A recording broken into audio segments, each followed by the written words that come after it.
Deitado em uma mesa de operação, minha alma deixou meu corpo. Era fevereiro de 2019 e eu tinha apenas 22 anos. Eu estava pegando Uber para ir trabalhar e, bom, do nada, fui atingido por um caipira numa porcaria de uma caminhonete que não obedeceu a sinalização de pare. O bastardo estava bêbado.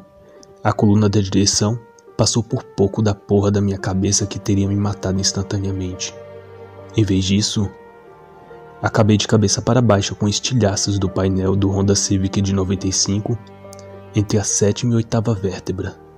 Eu fui levado para o hospital em Boimirim, onde a equipe de cirurgiões tentariam salvar minha vida.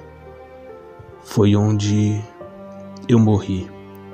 É uma coisa louca, olhando para o meu próprio cadáver e ouvindo a linha plana enquanto os enfermeiros e médicos lutam para me trazer de volta. Eu não estava assustado. Não era medo que eu estava sentindo. Era confusão. Você sabe, como isso era eu. Mas eu sou eu. Foi quando tudo parou. O mundo todo congelou. Tudo. Os enfermeiros e médicos, as pessoas ao redor, o bip longo do monitor de frequência cardíaca. De repente tudo congelou. E naquele momento, eu ouvi. Um homem idoso de boné irlandês, camisa de botões e calça caqui. Ele era a única coisa em movimento. Ele entrou na sala de cirurgia e olhou para mim. Ele olhou para mim com um entendimento gentil. Eu ainda estava confuso.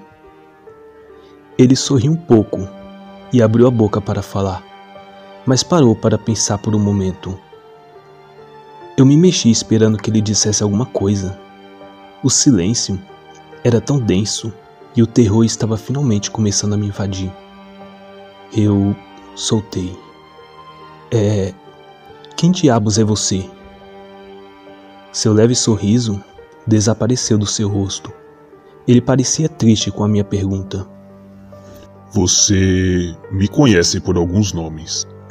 O homem disse, nessa voz grave e grave com o sotaque carioca. Eu sou a morte. O ceifador, Hankou, Smiark, Menjimen, Hel, ou como mais você gostaria de me chamar. Eu ri. Foi histérico para mim. Esse homem não podia ser a personificação da morte. Eu ri um pouco antes de olhar para o homem que ainda me falava sério. Se eu pudesse ver totalmente seu rosto, sei que seria desprovido de todas as cores. Ainda não conseguia lidar com esse fato. Então, eu disse claramente. Haha, vai se fuder. Foda-se isso, foda-se tudo isso. Então, eu saí da sala de operações e segui pelo corredor do hospital. Quando eu saí, ficou claro que toda essa merda de tempo estava congelado por todo o hospital. Tentei abalar algumas pessoas na tentativa de acordá-las, mas não adiantou. Andando devagar atrás de mim e assoviando, estava o velho Danny Boy. Eu me virei para encará-lo. Você sabe o que aquele filho da puta me disse? Ele disse. Pronto para enfrentar sua própria mortalidade? Eu estava prestes a dar um soco no filho da puta quando um pensamento finalmente passou pela minha cabeça. Eu realmente poderia estar morto? Não. Eu tenho apenas 22 anos e tenho muito pela frente ainda. Acabei de fazer 4 anos na empresa e estou quase construindo minha casa. Acho que fiquei pensando muito porque o velho me disse. Ouça, garoto. Eu tenho muitas pessoas para visitar. Esses encontros não devem demorar mais do que 20 minutos. Você já me tomou 10 e eu nem comecei a explicação ainda. Então, se você pudesse parar de fazer 1 milhão de perguntas em sua própria mente e me deixar dizer o que está acontecendo, podemos resolver isso. Ouvi cada palavra que ele disse e, embora eu estivesse aterrorizado e confuso, sentei em um banco ao lado de um homem congelado e me preparei para ouvi-lo. O leve sorriso voltou ao rosto do velho. Boa. Então, você está morto. O motorista bêbado colidiu em você. Dependendo do tipo de pessoa que você for em vida, você vai para o céu, Samawati, Nirvana, paraíso, o outro lado do véu. Chame como quiser chamar. Ou vai para o inferno. O inferno é uma palavra universal e autoexplicativa. Ambos os lugares são governados por seres oniscientes. Ele tirou um pequeno bloco de papel do bolso da calça e disse: Pelo que parece, você vai para o... Ele olhou para o papel confuso. Não tem um de vocês há muito tempo. Eu ainda estava processando tudo o que ele tinha acabado de me dizer, mas eu ainda disse: Um do quê? Minha voz estava trêmula e assustada. E ele respondeu, parecendo irritado: Uma alma indecisa. Você não foi bom e nem ruim durante a vida. Você era uma mistura uniforme de ambos. Veja, algumas pessoas se aproximam do equilíbrio quase perfeito, mas quase todas ainda dão uma gorjeta. Seu tipo é incomum. Isso me confundiu ainda mais. Eu sempre pensei que eu era uma pessoa boa, mas talvez minhas ações fossem questionáveis. Anime-se, garoto. Isso significa que você não vai passar uma eternidade no inferno. Ele sorriu para mim. Eu olhei de volta para ele com a boca aberta, lágrimas nos olhos enquanto tentava gaguejar uma frase. O que isso significa? A morte riu da minha cara. Garoto, nem eu posso te explicar isso. Oficialmente, devo lhe dizer que isso é uma anomalia. Isso não se acabou exatamente. Então, o que acontece comigo? Eu perguntei menos trêmulo, finalmente ajustando as coisas em minha mente. O que? O que é? O quê? Tudo é o que com você? Você sabe iniciar as frases de outras maneiras? Quanto à sua pergunta, não faço ideia. Eu imagino que você será levado para o inferno e depois para o céu. Foi o que eles fizeram com o último cara. Ele deu de ombros e começou a se afastar. Espera. Morte? Ele se virou e afirmou presunçoso: A morte geralmente não espera por ninguém. Mas o que resta para você? Assustado e confuso, com mais ninguém para me confortar, eu simplesmente perguntei: E se eu precisar de ajuda? Ele riu. Se precisar de ajuda, é só chamar. Com isso, a morte se foi. Eu fiquei lá por um tempo. Não lembro exatamente quanto tempo fiquei lá, mas, eventualmente, mesmo estando morto, eu adormeci. Quando eu acordei, eu não estava mais no hospital. Eu estava sentado em um banco do parque. Quando eu acordei, achei que tudo isso era um sonho, que algum vagabundo me injetou heroína ou algo assim. E tudo foi uma viagem. Mas eu estava errado. Eu estava sentado no Parque Ibirapuera e olhando ao meu redor, tudo estava congelado ainda. Apenas minutos atrás eu estava no Jardim Ângela e agora, de repente, eu estou no Ibirapuera. Fico feliz que nenhuma entidade tenha vindo falar comigo naquele momento. Honestamente, teria me aterrorizado ainda mais. Graças ao tempo que me foi dado naquele banco, talvez 2 horas, eu era capaz de processar as coisas. Eu chorei. Sinto-me à vontade para dizer isso porque todos faríamos o mesmo. Quem nos soluçaria se acabasse de descobrir que estava morto? Sou grato pelo tempo que me foi dado. Então, eu o conheci. O ser que as pessoas temem desde os primórdios da humanidade. Satanás. Eu podia vê-lo do outro lado do portão 6. As imagens usadas pela Igreja Católica não estão tão precisas. Eu estava esperando um cabrito de 3 metros de altura, mas, em vez disso, eu estava olhando para o motoqueiro. A morte me disse que eu estaria indo para o inferno primeiro, mas eu não imaginava conhecer o próprio homem. Ele andou em uma linha perfeitamente reta, mesmo andando pela fonte na minha frente. Não houve respingo de água molhando suas botas ou jeans. Ele sentou-se ao meu lado. Sem expressão, eu me virei para olhá-lo. A barba estava despenteada, mas o cabelo estava cortado e curto e havia uma bandana amarrada à cabeça. Eu decidi falar primeiro. Você é Deus? Ou você é... Ele interrompeu. O diabo? O Senhor Zero? Sim, esse sou eu. Sua voz não era como a da morte. Era desumanamente profunda e tão áspera quanto um mineiro de 1800. Suas palavras estavam carregadas de ódio, reverberando por mais tempo que o necessário.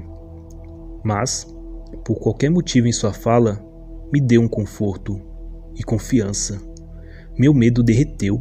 Eu acho que foi obra do tinhoso. Ele queria que eu me sentisse calmo enquanto falava com ele. Eu ainda não consigo explicar. Eu não posso explicar nada disso.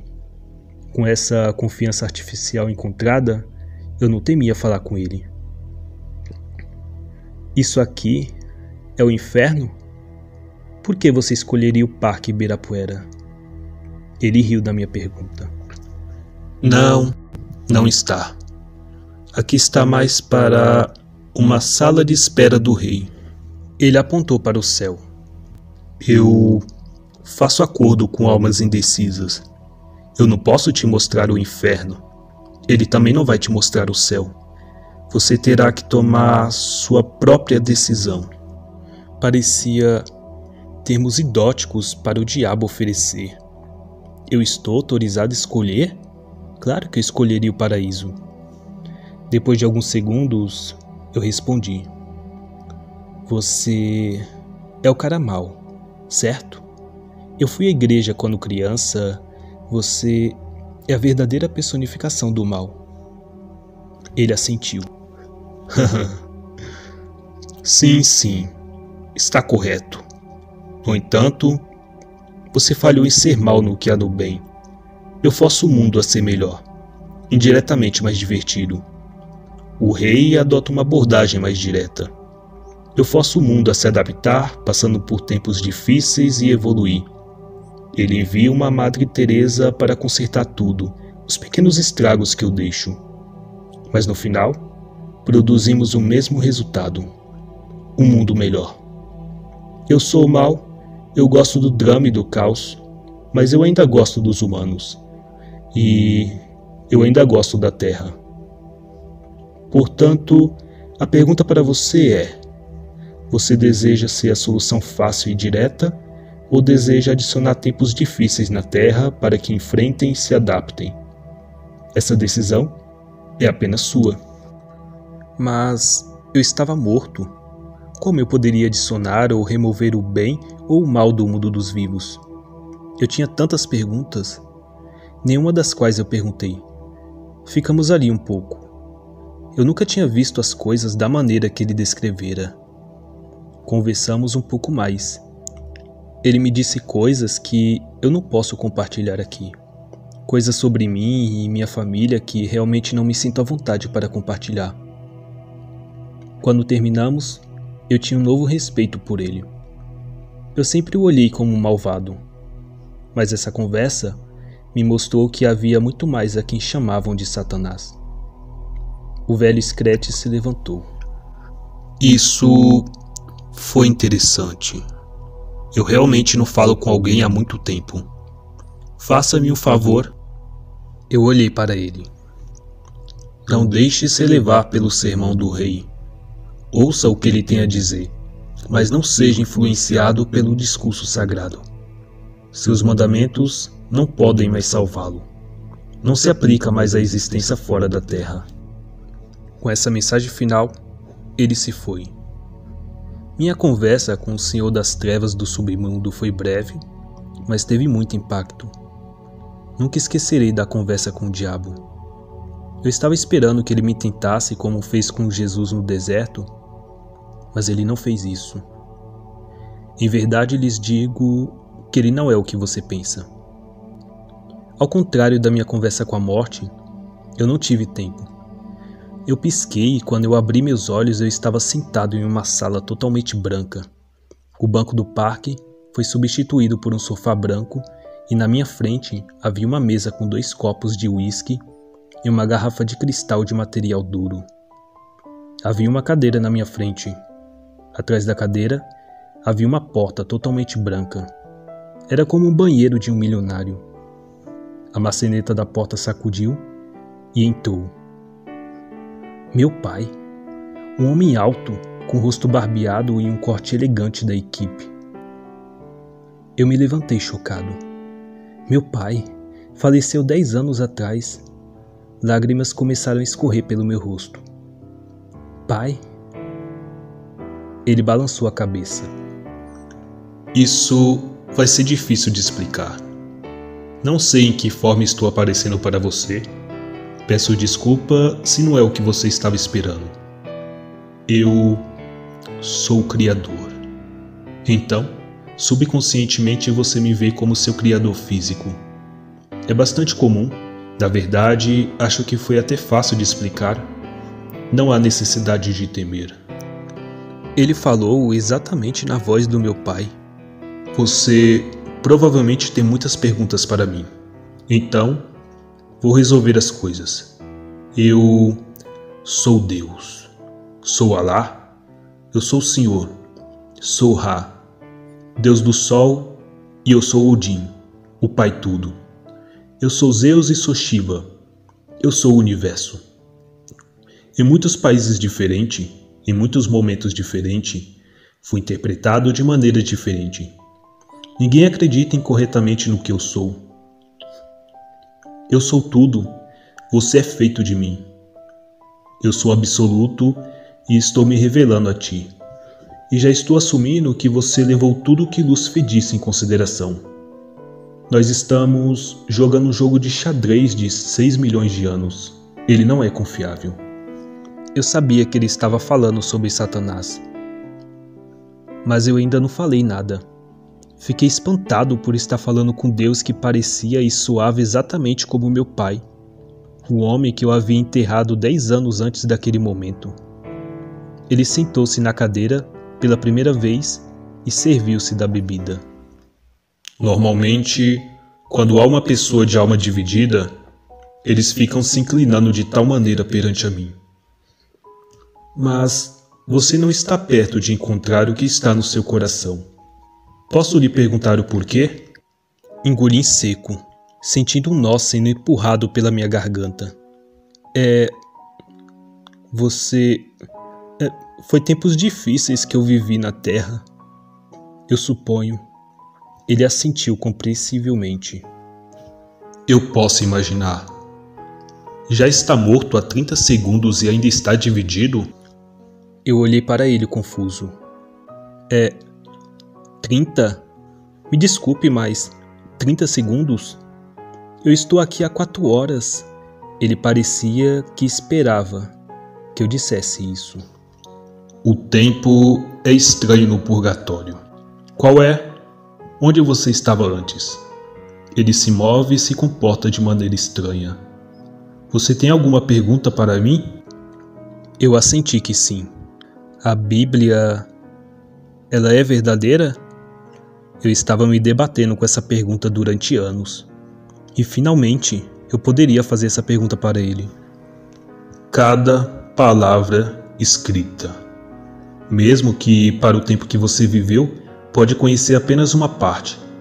Seus ancestrais queimaram boa parte do livro completo. Algumas foram transcritas e mal traduzidas, e outras removidas do livro sagrado. O mesmo acontece com o Alcorão e todo o resto da mitologia sagrada. Era verdade porque eles acreditavam nisso. Eu sou a verdade em todas as formas que já pensaram. Eu balancei minha cabeça e ri um pouco. Isso não faz sentido. Agora eu vejo a ironia em ter dito isso mediante a Deus. Não seria justo. Tudo bem, garoto. Hora da decisão. Vou deixar você aqui e pensar. Basta passar por aquela porta quando estiver pronto. Ele saiu pela porta e me disse para entrar. Eu sentei lá, sozinho. Eu consertaria o mundo com tempos difíceis ou com boas ações? Que tipo de pessoa eu sou? Com esse pensamento, lembro de volta o que a morte me disse. Se eu precisasse de ajuda, era só pedir. Para uma sala vazia, eu disse: preciso de ajuda. Não faço ideia. Não quero poder ser no inferno, mas não sei o que acontece comigo no céu. Eu estou assustado. Pela 4ª vez naquele dia, caí em lágrimas, quando de repente senti uma mão no meu ombro. Olhei para cima e vi o rosto do velho que me cumprimentaram no hospital de manhã, ainda usando o boné irlandês. A morte atendeu meu chamado. Ora, problemas para decidir, não é? Bem, eu tenho algumas palavras para você. E o que é o homem, senão o que ele tem? Senão ele mesmo? Então ele não tem nada. Mas essas são letras de Frank Sinatra. Não posso te dizer o que fazer, mas posso te dizer para seguir seu instinto. Você não vai se arrepender da decisão que tomar. Boa sorte. Meu trabalho é a mesma coisa repetidamente, mas você tornou diferente. Hoje foi interessante. Estou torcendo por você. Ele abriu a porta e eu olhei para o vazio de preto na minha frente. Eu entrei e me vi cercado pela escuridão. Estava tão frio e tão solitário, mas havia luz. Eu abri os olhos e eu estava deitado na cama do hospital. Então, eu olhei pela janela e vi pessoas andando na calçada abaixo. Uma enfermeira entrou no quarto e me explicou o que tinha acontecido. Que eu morri em cirurgia, mas eles conseguiram me reviver e eu estava induzido por 2 dias. Ela explicou que eu poderia recuperar a maioria das minhas funções motoras com fisioterapia. Ela chamou isso de um milagre. Eu passei por muita fisioterapia e meu terapeuta, ele disse que foi um sonho durante o coma, quando eu contei a história para ele. Eu acho que não. Eu tomei minha decisão e minha decisão é certa. Eu imagino que a próxima vez que eu morrer seja a última. Eu só espero tomar decisões o suficiente na vida para inclinar a balança para um lado. Eu sei o que eles estão fazendo lá em cima, jogando um jogo de xadrez, onde não há um vencedor. Nunca haverá um perdedor. Isso nunca vai acabar. E precisamos sempre evoluir. Não tenho mais medo da morte. Ele é um velho amigo. Hoje é o meu aniversário de 40 anos. E em vez de pensar em como lidar com a típica crise da meia-idade, penso se conseguirei ficar vivo. Isso porque minha família tem um tipo de maldição. Os homens nunca passaram dos 40. Um deles, inclusive, chegou a morrer exatamente no dia do seu aniversário. O homem que me deu a vida. Meu pai. Eu estava no meu horário de trabalho quando eu recebi a ligação e o encontraram morto na varanda da frente, pelo que parecia ser um ataque cardíaco. Meu tio sofreu o mesmo destino alguns anos depois, assim como meu irmão, que morreu cerca de 5 anos atrás. Com base nas evidências, eu diria que existe sim uma maldição de família. Mas, como em todas as regras, há uma exceção. Nesse caso é meu avô. Mesmo quando criança, eu sempre o olhei como inspiração, um modelo a se seguir. Nosso dia de aniversário era no mês de julho, então, geralmente nos víamos naquele mesmo período. Ele parecia ter uma áurea ao redor dele, como um escudo invisível que impedisse que algo de mal chegasse perto dele. Tudo o que ele fazia era com um sorriso no rosto. Apenas uma vez o vi chorando, que foi no funeral do meu pai. Mas mesmo assim, ele parecia mais decepcionado do que triste. Ano 0. Era como ele chamava seu 40º aniversário. Para ele, marcou o verdadeiro começo da sua vida, criando piadas sobre sua idade, alegando que ele tinha completado 5 anos aos 45 anos e assim por diante. Quando eu cheguei à idade adulta, seu comportamento mudou levemente. Um dia ele se aproximou de mim para me dar o que ele chamava de conselhos de homem para homem. Me botou para sentar numa cadeira, me deu uma cerveja e começou a falar. Depois do que aconteceu com seu pai no ano passado, tenho certeza que você deve estar pensando muito sobre a maldição da família, não é? Não é mentira que todos os homens da família simplesmente morrem aos 40 anos. Mas é errado chamar de maldição. Ele respirou fundo antes de continuar. Vai parecer um pouco louco, mas eu vou dizer assim mesmo. No seu aniversário, quando você completar 40 anos, um homem irá bater à sua porta exatamente às meia-noite. Apesar da hora estranha, você se sentirá com vontade de deixá-lo entrar. Não se preocupe, ele não irá prejudicá-lo. Ele só quer conversar. E depois que ele disser o que quer, ele vai oferecer uma escolha. Que escolha? O que ele vai me dizer? Eu perguntei confuso. Isso eu não posso te dizer. É algo que você precisa descobrir por si próprio. Tudo que eu posso fazer é alertá-lo e dizer para você viver sua vida ao máximo pelo tempo que puder.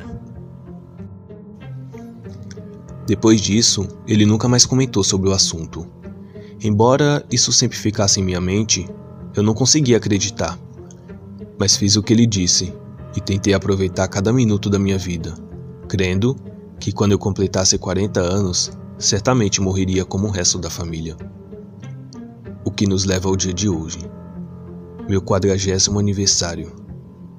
Exatamente às meia-noite, eu acordei com o que parecia como 3 batidas suaves na porta da frente. Minha esposa, a pessoa com o sono mais leve do mundo, nem se mexeu, enquanto eu, que costumo ter sonos pesados, acordei assustado. Fazia alguns anos que eu não conseguia dormir, com medo do meu aniversário. Vestindo nada além de pijamas, eu fui até a porta da frente, ligeiramente nervoso. Olhei pelo olho mágico da porta. Do outro lado estava um homem de meia idade e de terno, com um sorriso amigável no rosto. Eu abri a porta. Tudo bem, senhor? Ele cumprimentou. Se importa se eu entrar? Sem palavras, só gesticulei para ele entrar na minha casa. Eu havia me decidido há muito tempo negar a entrada dele, mas me senti hipnotizado pela sua presença. Ele passou por mim e foi direto para a cozinha. Parecia já conhecer a minha casa. Essa mesma casa que herdei do meu pai. Segui até a cozinha e nos sentamos à mesa. Ele apenas ficou me olhando, sem dizer uma palavra. Seu sorriso, sempre ali. Eu tinha muitas perguntas, mas não conseguia fazer nenhuma. Simplesmente nos sentamos em silêncio e olhando um para o outro como um encontro às cegas. Você parece surpreso em me ver? O homem finalmente disse, depois de minutos de silêncio. Presumo que você já esperava minha visita, não é? Eu balancei minha cabeça com um sim, ainda incapaz de falar. Vamos lá, Marcos. Sua língua funciona muito bem. Pelo menos sua esposa deve achar isso. Não tenha vergonha de usá-la. Por que você está aqui? Finalmente eu perguntei. Seu sorriso desapareceu, substituído por uma expressão de total confusão. Por que eu estou aqui? Essa é sua primeira pergunta? Não quem eu sou ou o que eu fiz com seu pai? Eu não respondi. Ele olhou nos meus olhos sem mover um músculo. Como quiser. Ele suspirou. Eu estou aqui para conversar, para responder suas perguntas. Tudo o que você quiser saber eu vou lhe dizer. Não importa o quão estúpida ou bizarra seja a pergunta. Prometo a você, nada além da verdade. Você matou meu pai? Perguntei curto e grosso. Claro que não. Isso é totalmente contra as regras. Simplesmente eu dei uma escolha a ele. E, como todos os homens da sua família, exceto pelo seu brilhante avô, ele escolheu sair. O homem falou. Que escolha? Eu perguntei. Essa é a beleza do nosso pequeno encontro. Vou lhe responder, mas não até que eu esteja pronto. Ele se recostou na cadeira e esperou que eu continuasse fazendo perguntas. Embora, pelo olhar presunçoso em seu rosto, eu poderia dizer que ele sabia exatamente o que eu perguntaria. Quem é você? Vamos lá, Marcos. Você realmente não precisa perguntar isso. Você já sabe, não é? Eu tinha minhas teorias. E, por mais idiota que elas fossem, não poderia superar o ridículo da maldição da família. Você é Satanás? Perguntei nervoso. Tecnicamente sim. Mas não vamos usar essa palavra. Para mim é xingamento. Prefiro Lúcifer. Ele riu e, mais uma vez, ele ficou em silêncio, aguardando minha próxima pergunta.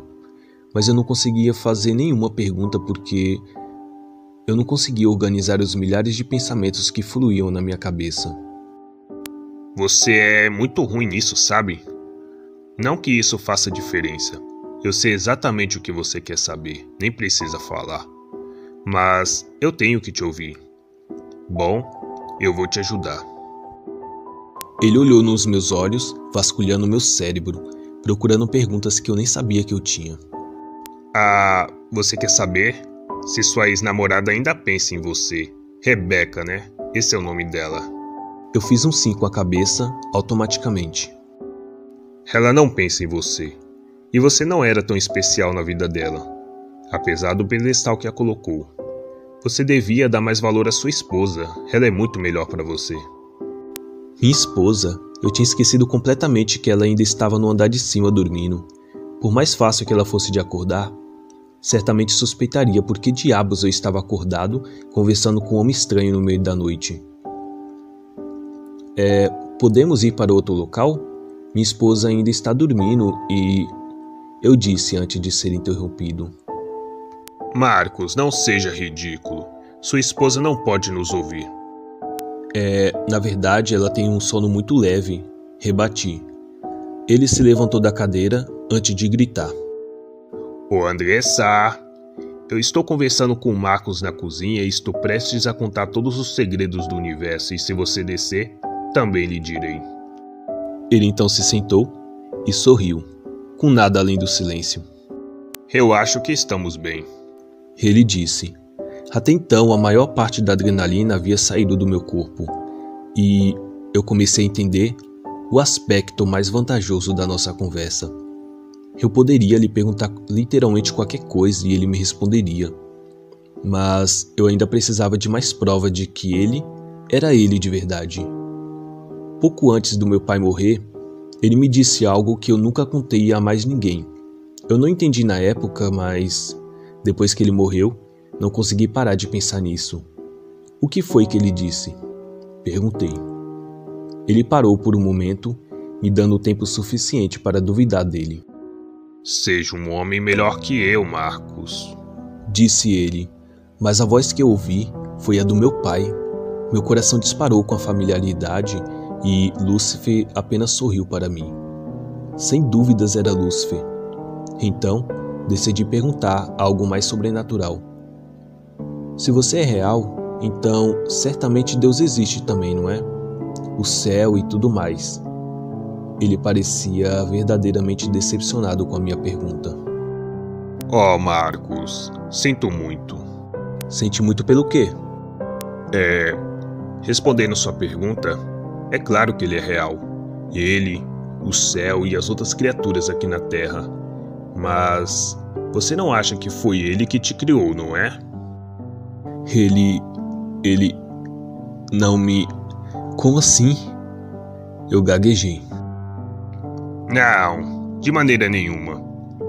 Você e a humanidade toda não passam de um efeito colateral infeliz das reais criações de Deus. Você realmente acha que algo tão horrível poderia ter sido criado por um ser todo-poderoso? Pense nisso, Marcos. Vocês, criaturas mesquinhas que criam briga contra alguém apenas porque são um pouco diferentes de vocês. Acumulam todos os seus bens materiais inúteis, deixando alguns apodrecerem na pobreza, enquanto outros prosperam além do necessário. Vocês matam por diversão e no final destroem o planeta, a própria casa de vocês, apenas porque são egoístas demais para cuidar um do outro. Isso não soa como algo que Deus criaria, não é verdade? Suas palavras me deixaram rígido. Há pessoas boas aqui também. Não é tão ruim assim, argumentei. Você está certo.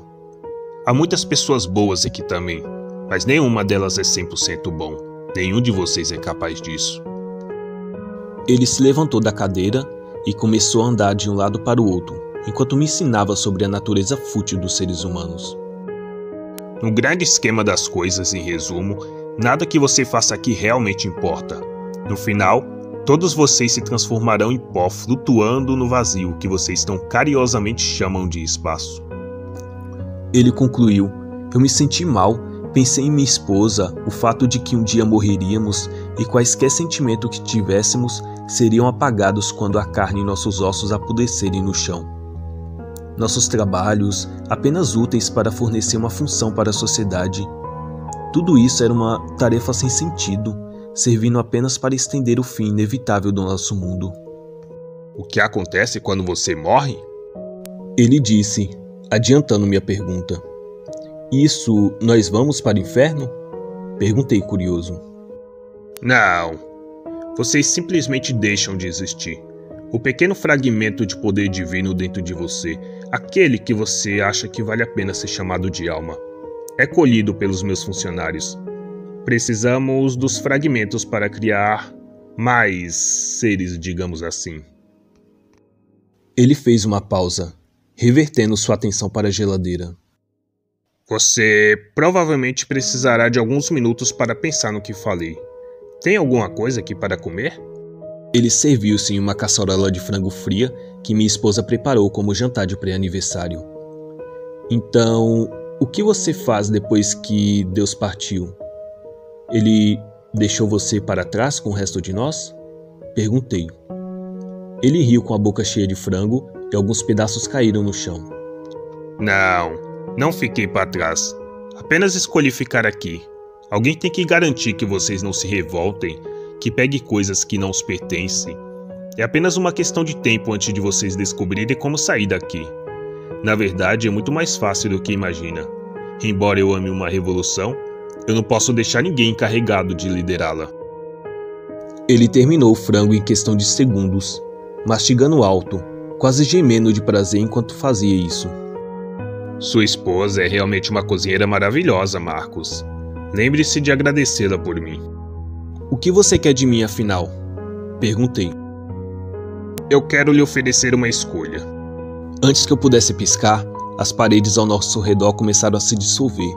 O chão rachado sob os nossos pés e cada peça de mobília não grudada na parede caiu no chão. Fiquei em pânico e olhei para Lúcifer, mas não caímos como o resto. Simplesmente flutuamos. Não demorou muito para que o mundo ao nosso redor fosse apagado e ficamos em um vazio cinzento. Oh, onde estamos? Gaguejei. Espere um minuto. Ele disse calmamente. Edifícios apareciam ao nosso redor, obras de artes altas e modernas, coloridas com misturas bizarras de prata e azul, tudo se estendendo para o céu uniformemente. Isso é utopia. Lúcifer exclamou, quando de repente nos encontramos no topo de um dos edifícios. Não havia nuvens ou nevoeiros para obscurecer a vista, o que significava que eu podia olhar para longe do horizonte, vendo que a cidade realmente se estendia sem um fim à vista. Fiz isso há centenas e milhares de anos atrás. É o que vocês chamam de purgatório, embora eu prefiro chamar apenas de lugar intermediário. Disse ele. Você fez o purgatório? Perguntei. Sim, é o mais perto do que vocês humanos jamais chegarão ao céu. É o único lugar que existe no mesmo reino, no mínimo. Olhei em volta. A rua, a milhares de metros abaixo, parecia tão vazia sem pessoas. Onde está todo mundo? em uma seção diferente.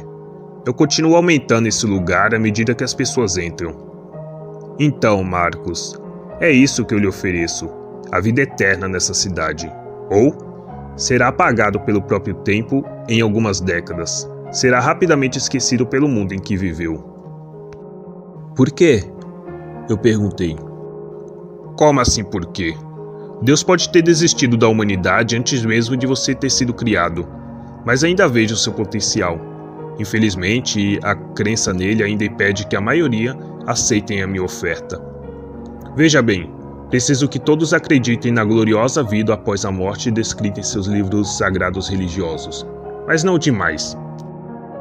Eu podia sentir intenção maliciosa por trás da oferta dele. Se ele realmente oferecia a vida eterna, certamente queria algo em troca. Vamos pegar de volta o que é nosso, Marcos.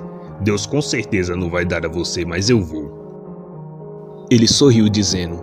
No segundo seguinte, caí na minha cadeira, de volta para minha cozinha.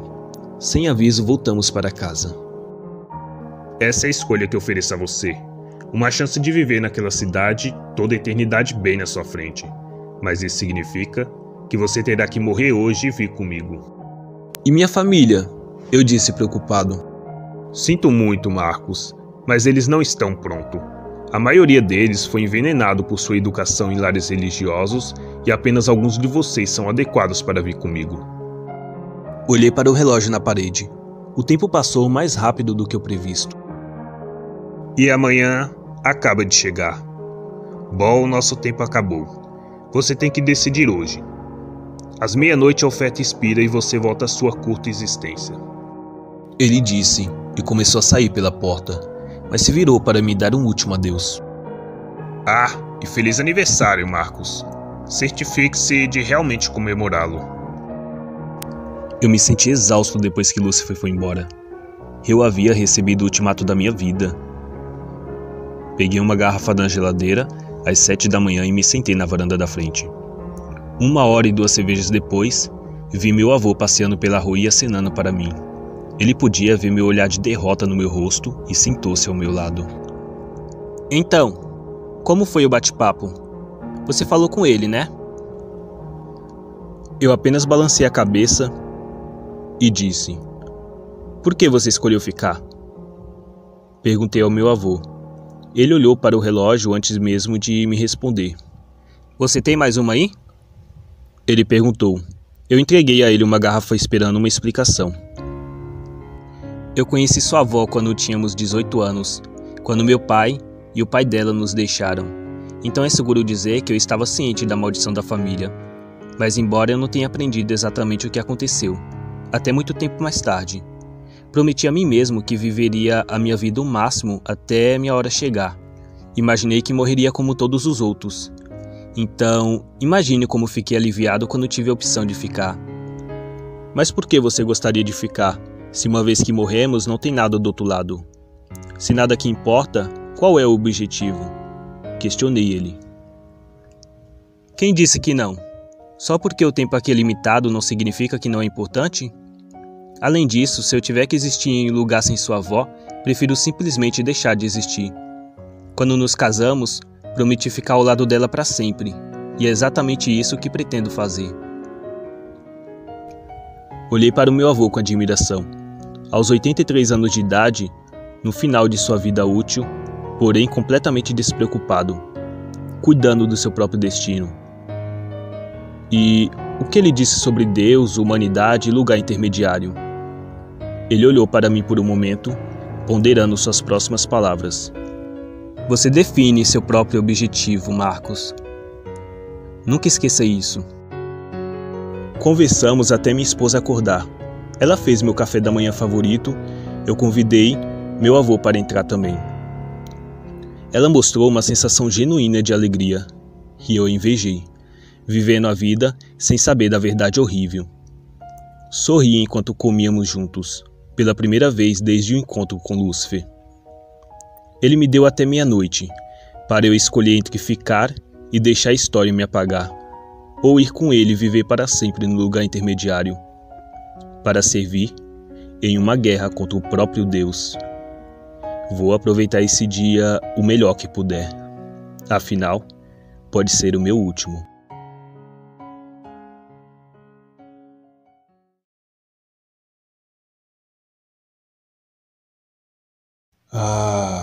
Eu me lembro.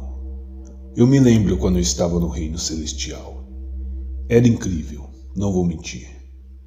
Quando eu não era movido pelo pecado, eu vivia em glória, poder, beleza e sabedoria. Eu tinha qualidades extraordinárias. Mas, em hipótese alguma, eu me glorificava por isso. Era o contrário. Eu glorificava Deus por cada ato incrível que eu cometia. Sim, eu não tinha vaidade. Ou, como vocês humanos conhecem, a famosa autoestima. Não, eu não precisava me achar. Eu não desejava ser adorado por ninguém. Ou como vocês humanos conhecem, eu não desejava ser elogiado por ninguém. Ser elogiado ou adorado tem o mesmo significado. Eu apenas troquei as palavras para manipular as pessoas a fazer o que elas querem.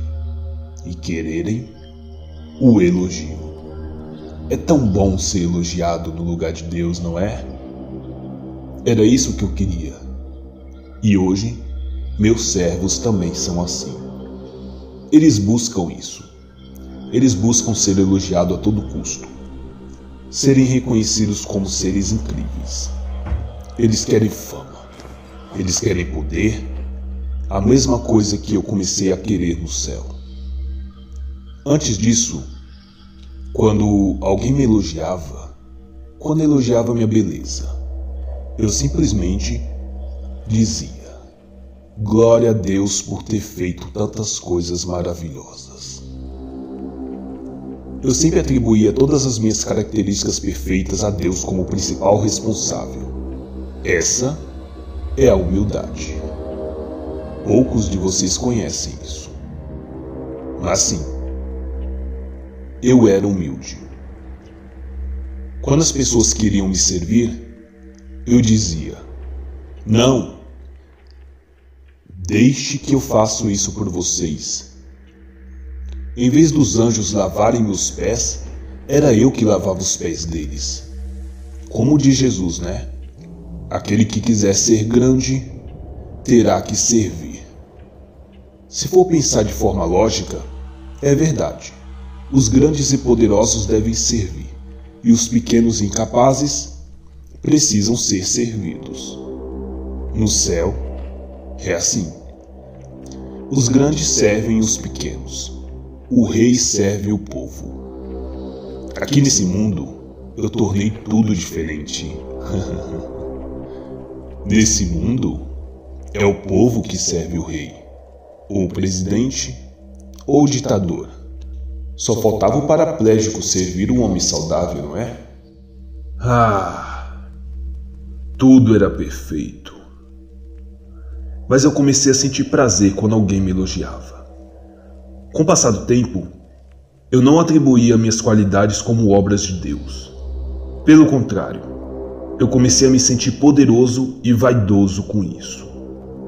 Comecei a considerar como algo meu, e não de Deus. Descartei a participação de Deus na minha vida e comecei a me achar como um fator principal de tudo que acontece na minha vida. Eu me achava digno de receber glória por tudo que eu fazia. Eu era poderoso. Eu era incrível. Eu estava amando ser elogiado. E eu sentia um prazer incrível a cada elogio que me fazia. Vocês humanos sabem exatamente do que eu estou falando, não é?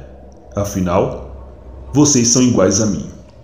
Buscam elogio para se sentirem poderosos e grandes. Não são como Jesus, que diz que tudo é obra do Pai. Que ele não fala por ele mesmo e toda essa ladainha. Eu comecei a ser assim. E estava amando o que eu estava me tornando. Deus até me advertiu em meu coração que eu estava caminhando para um destino sem volta. Mas eu estava adorando e não queria me arrepender disso. Por quê?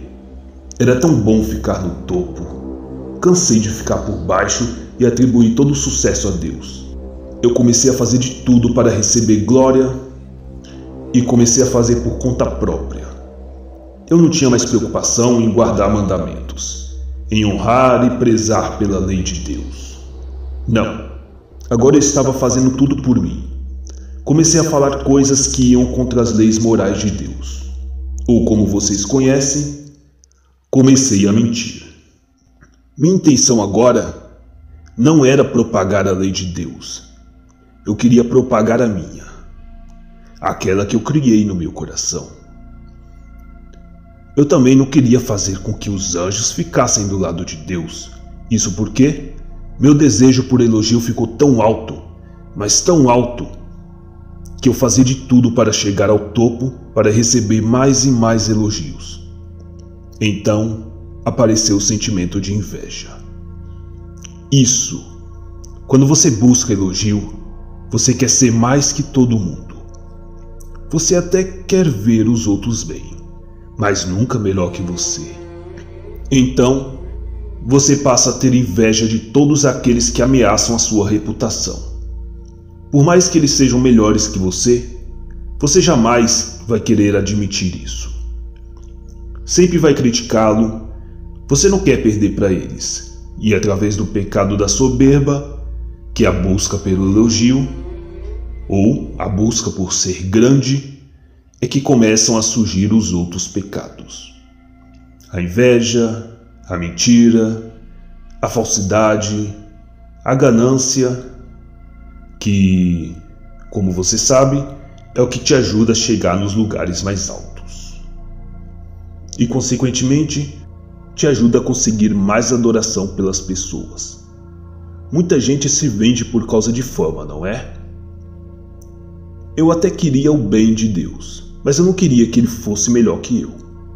Não, eu tinha sonhos para meu futuro. Eu queria conquistar o topo. Queria que todos reconhecessem meu poder, meu valor, minha sabedoria. Não quero que isso seja atribuído a Deus. Sim, foi Ele que me deu todos os dons. É verdade, mas eu não quero que Ele receba o mérito por isso. Eu quero ser reconhecido por isso. Então, comecei a ficar contra Deus. Eu via Ele como meu rival. Agora se tratava de competição. E nesse jogo vale tudo, não é? Vocês no mercado de trabalho sabem disso, principalmente quem está na carreira política. Sim, eu sou o maior líder político de todos. Comecei a fazer minha campanha política. Despertei no coração de muitos anjos a sensação de obter glória, de querer o poder e as riquezas. O problema é que muitos ainda queriam que Deus fosse o maior e único detentor de toda a adoração. Esses foram difíceis demais. Eles não quiseram se deter a mim.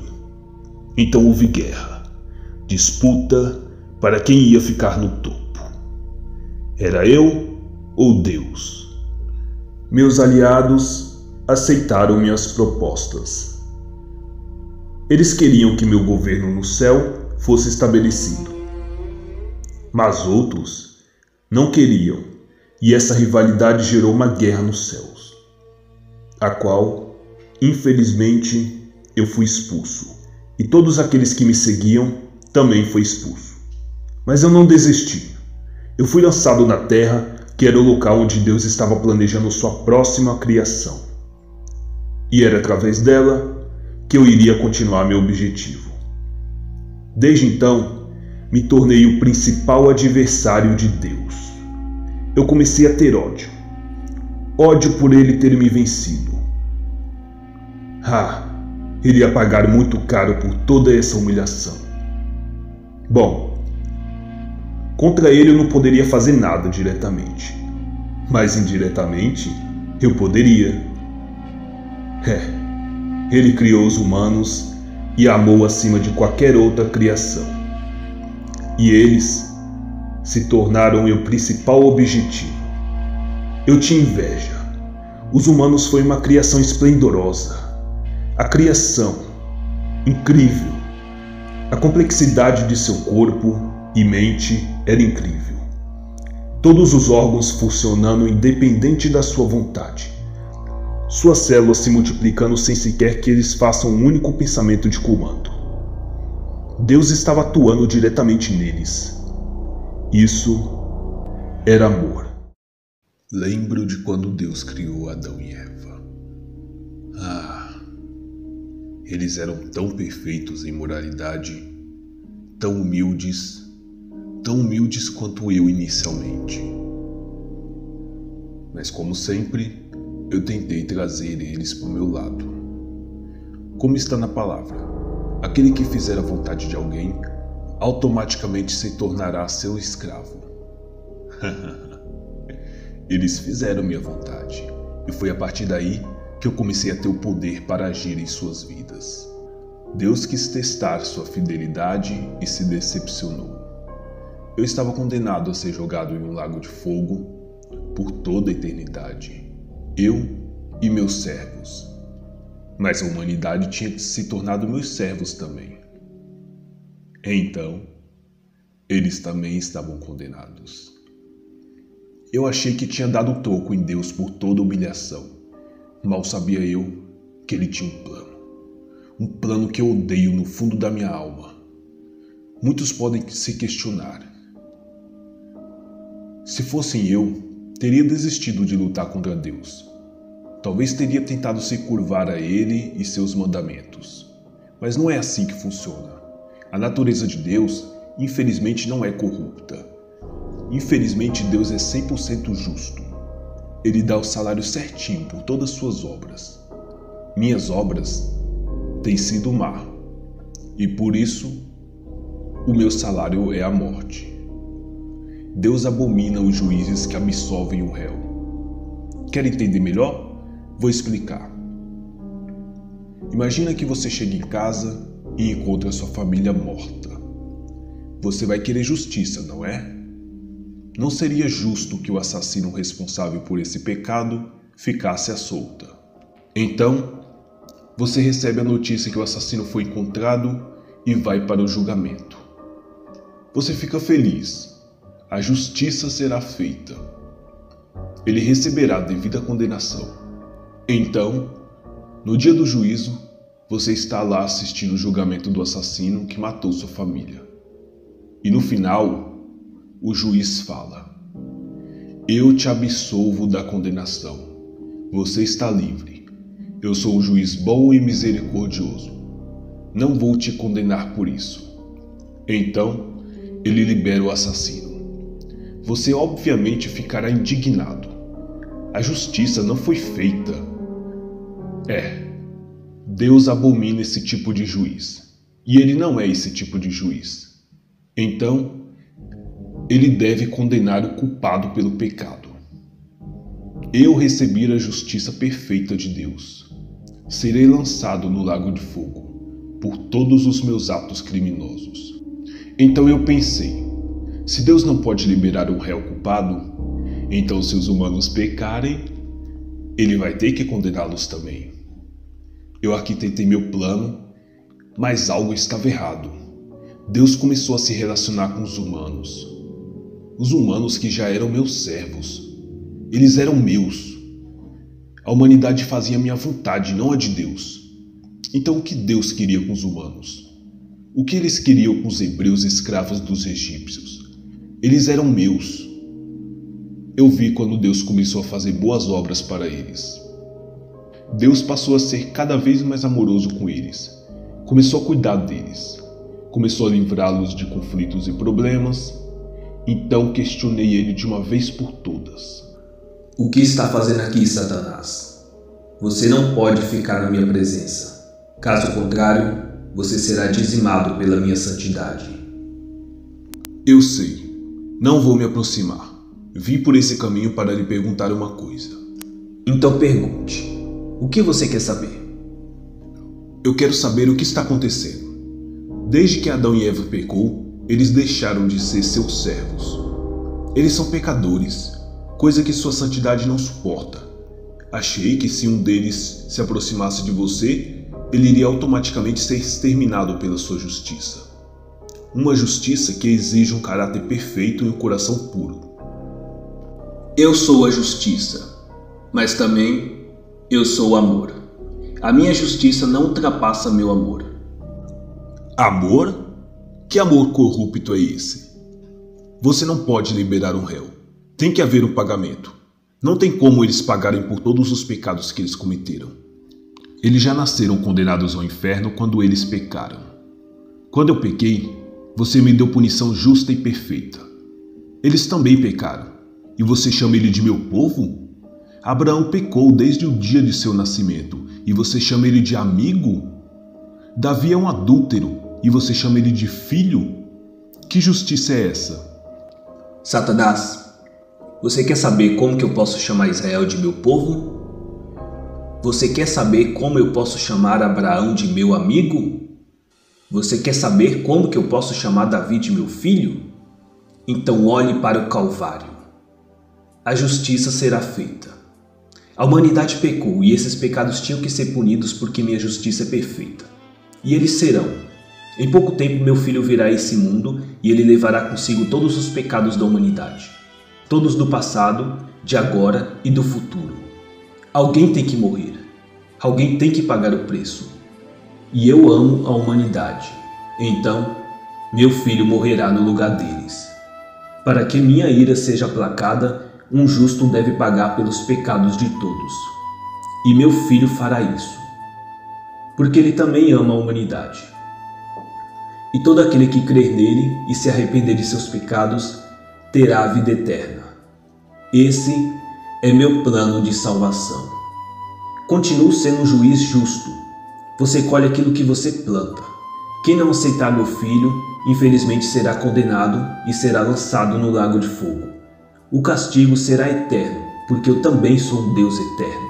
E tudo que há em mim é eterno, até a minha ira.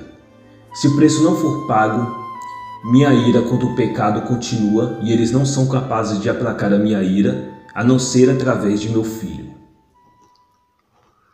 Agora eu, Lúcifer, quero afastar o máximo de pessoas possíveis de seu Criador. Sei que alguns serão salvos, mas a maior parte virá comigo para o lago de fogo. Eu dissemino mentiras, espalho engano religioso, não quero que ninguém coloque 100% de confiança em Jesus. Quero que confie no dízimo, confie em suas obras, em qualquer outra coisa, menos em Jesus como seu Salvador. Meu principal alvo agora é a Igreja de Jesus. Já alcancei quase todos aqui. Hoje temos guerras, mortes, soberba, vaidade e luxúria. A busca pelo elogio tem sido cada vez mais intensa. As redes sociais estão repletas por fotos que buscam curtidas, comentários e as pessoas são capazes de manipular suas próprias imagens para ganhar o elogio.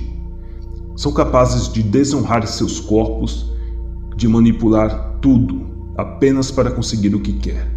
E os namoros hoje em dia? As pessoas não querem casar ou namorar por amor. Elas veem seus parceiros como troféus. Querem apenas estar com pessoas lindas por fora, pouco importa o seu caráter. Afinal, a aparência física oferece status e prazer sexual. E o caráter tem sido cada vez mais descartado. Hoje, se troca de relacionamento como você troca de roupa. E isso ficou mais frequente. Hoje em dia, o maior valor está naquilo que você tem, e não naquilo que você é. Mas esse mundo está longe de ser o que eu desejo. Meu propósito só será concluído quando meu filho vier a esse mundo. Assim como o Filho de Deus, ele virá com um único objetivo. Mal posso esperar o que vai acontecer nesse mundo quando ele estabelecer seu império. E esse dia está chegando. Logo ele vai estabelecer o seu império e minha vontade será feita.